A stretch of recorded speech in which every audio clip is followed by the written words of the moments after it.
Welcome to the channel 5 minute planet. এই ভিডিওতে বিভিন্ন সমুদ্র স্রোত, আটলান্টিক মহাসাগরের বিভিন্ন সমুদ্র স্রোতগুলিকে সহজ সরলভাবে উপস্থাপন করার চেষ্টা করা হয়েছে। তো আটলান্টিক মহাসাগরে বিভিন্ন স্রোত প্রবাহিত হয়। কিছু আছে উষ্ণ স্রোত, কিছু আছে শীতল স্রোত।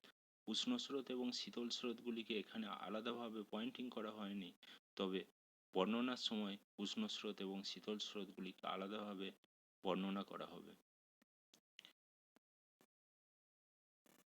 আটলান্টিক মহাসাগরের সমুদ্র স্রোতগুলিকে বর্ণনার জন্য দুটিভাবে বর্ণনা করা যেতে পারে, যথা আটলান্টিক মহাসাগরের উত্তর অংশের স্রোত এবং আটলান্টিক মহাসাগরের দক্ষিণ অংশের স্রোত।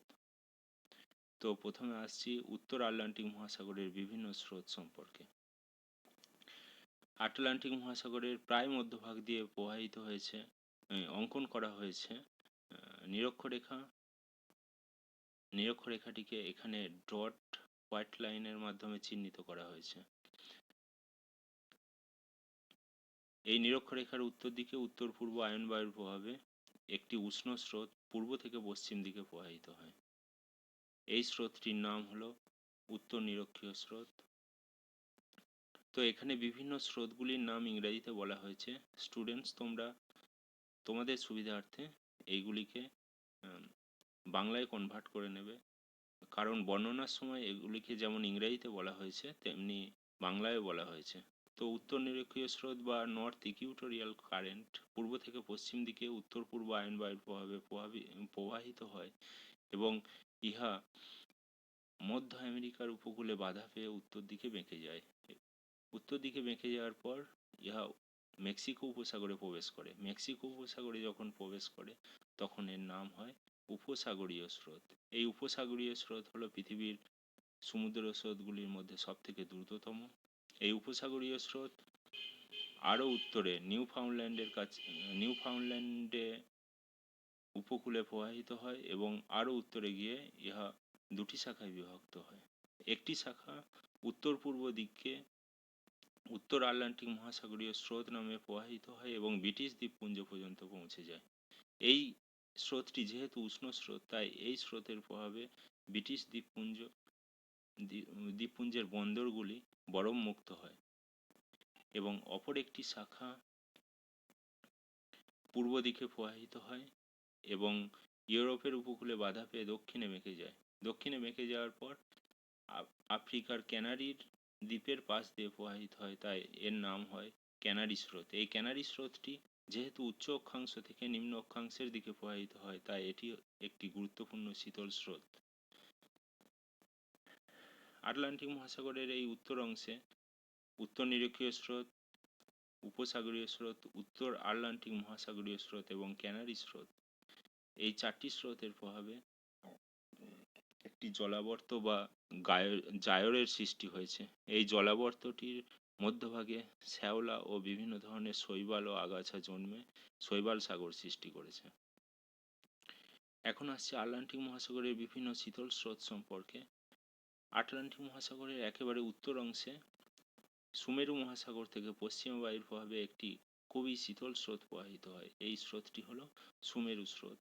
এই স্রোতটির দুটি শাখা গ্রিনল্যান্ডের দুই উপকূল দিয়ে আটলান্টিক মহাসাগরে প্রবেশ করে।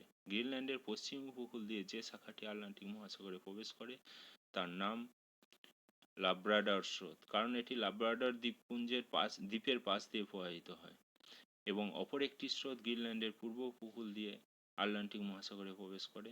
এই স্রোতটির নাম হলো গ্রিনল্যান্ড স্রোত। এই লাব্রাডর স্রোত এবং গ্রিনল্যান্ড স্রোত একে অপরের সঙ্গে মিলিত হয় এবং উপসাগরীয় স্রোতের সঙ্গে মিলিত হয়। মিলিত শাখাটি উপসাগরীয় স্রোতের সঙ্গে মিলিত হয়। যেহেতু এই লাব্রাডর স্রোত এবং গ্রিনল্যান্ড স্রোতের মিলিত প্রবাহ হলো শীতল স্রোত এবং উপসাগরীয় স্রোত হলো উষ্ণ স্রোত, তাই এদের মিলনস্থলে হিমরেখার সৃষ্টি হয়েছে। এছাড়াও এদের মিলনস্থলে মগ্নচড়ার সৃষ্টি হয়েছে, কারণ লাব্রাডর স্রোতের সঙ্গে প্রচুর পরিমাণে হিমশৈল আসে এবং সেই হিমশৈল উষ্ণ উপসাগরীয় স্রোতের সংস্পর্শে গলে যায় এবং ওই হিমশৈলে থাকা বিভিন্ন ধরনের পদার্থ যথা নুড়ি কাকর বালি পাথর ইত্যাদি সমুদ্রের তলদেশে সঞ্চিত হয়। এর ফলে নিউফাউন্ডল্যান্ড উপকূলে মগ্নচড়ার সৃষ্টি হয়েছে। তো এগুলো গেল আটলান্টিক মহাসাগরের বিভিন্ন উত্তর আটলান্টিক মহাসাগরের বিভিন্ন উষ্ণ এবং শীতল স্রোত। এখন আসছি দক্ষিণ আটলান্টিক মহাসাগরের স্রোত সম্পর্কে। দক্ষিণ আটলান্টিক মহাসাগরে নিরক্ষরেখার দক্ষিণ দিকে দক্ষিণ পূর্ব আয়নবায়ুর প্রভাবে একটি স্রোত পূর্ব থেকে পশ্চিম দিকে প্রবাহিত হয়। এই স্রোতটি হলো দক্ষিণ নিরক্ষীয় স্রোত। এই দক্ষিণ নিরক্ষীয় স্রোত ব্রাজিল উপকূলে বাধা পায়। ব্রাজিল উপকূলে বাধা পাওয়ার পর এটি দুটি শাখায় বিভক্ত হয়। একটি শাখা নিরক্ষরেখা পেরিয়ে উত্তর নিরক্ষীয় স্রোতের সঙ্গে মিলিত হয় এবং অপর শাখাটি ব্রাজিল উপকূল বরাবর দক্ষিণ দিকে প্রবাহিত হয়। যখন এই শাখাটি ব্রাজিল উপকূল বরাবর দক্ষিণ দিকে প্রবাহিত হয় তখন এই শাখাটির নাম হয় ব্রাজিল স্রোত। এই ব্রাজিল স্রোত হলো একটি গুরুত্বপূর্ণ উষ্ণ স্রোত যা দক্ষিণ আটলান্টিক মহাসাগরে প্রবাহিত হয়। দক্ষিণ আটলান্টিক মহাসাগরের অপর স্রোতগুলি হলো শীতল স্রোত।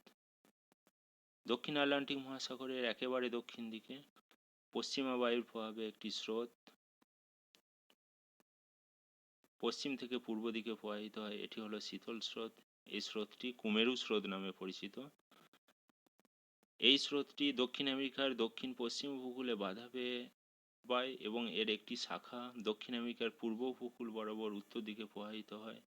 স্রোতটির নাম হলো ফকল্যান্ড স্রোত। এই ফকল্যান্ড স্রোত এবং ব্রাজিল স্রোত একে অপরের সঙ্গে মিলিত হয় এবং এদের মিলিত প্রবাহ পুনরায় কুমেরু স্রোতের সঙ্গে মিলিত হয়। এই মিলিত প্রবাহ আরও পূর্ব দিকে প্রবাহিত হয় এবং আফ্রিকার দক্ষিণ পশ্চিম উপকূলে গিয়ে বাধা পায়। দক্ষিণ পশ্চিম উপকূলে যখন এই স্রোতটি বাধা পায় তখন এই স্রোতটি বেঁকে উত্তর দিকে প্রবাহিত হয় এবং উত্তর দিকে যখন প্রবাহিত হয় এই স্রোতটি নাম হয় বেঙ্গুয়েলা স্রোত। এই বেঙ্গুয়েলা স্রোত আরও উত্তর দিকে প্রবাহিত হয়ে দক্ষিণ নিরক্ষীয় স্রোতের সঙ্গে মিলিত হয়। এই হলো আটলান্টিক মহাসাগরের বিভিন্ন স্রোতের বর্ণনা। তো স্টুডেন্টস, তোমাদের আবার বলছি যে তোমাদের কর্তব্য হলো এই স্রোতগুলি যখন বর্ণনা তোমরা খাতায় লিখবে তখন এই স্রোতগুলির ইংলিশ মিনিংটাকে বাংলায় কনভার্ট করে লিখবে। আর যদি ইংলিশ মিনিং লেখো তাতেও কোনো ক্ষতি নেই।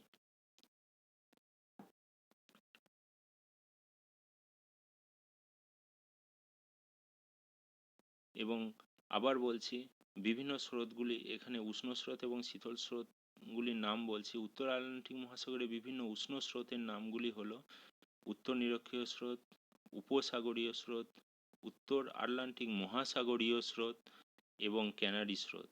এবং বিভিন্ন ক্যানারি স্রোত হলো শীতল স্রোত। তো শীতল স্রোতগুলির নাম হলো ক্যানারি স্রোত, লাব্রাডর স্রোত এবং গ্রিনল্যান্ড স্রোত। দক্ষিণ আটলান্টিক মহাসাগরের দুটি উষ্ণ স্রোত রয়েছে। সেই দুটি উষ্ণ স্রোত হলো দক্ষিণ নিরক্ষীয় স্রোত এবং ব্রাজিল স্রোত। এবং বিভিন্ন শীতল স্রোত যা দক্ষিণ আটলান্টিক মহাসাগরে প্রবাহিত হয় সেগুলি হলো ফকল্যান্ড স্রোত এবং বেঙ্গুয়েলা স্রোত। এই হলো আটলান্টিক মহাসাগরের বিভিন্ন স্রোতের বর্ণনা। Thank you for watching this video.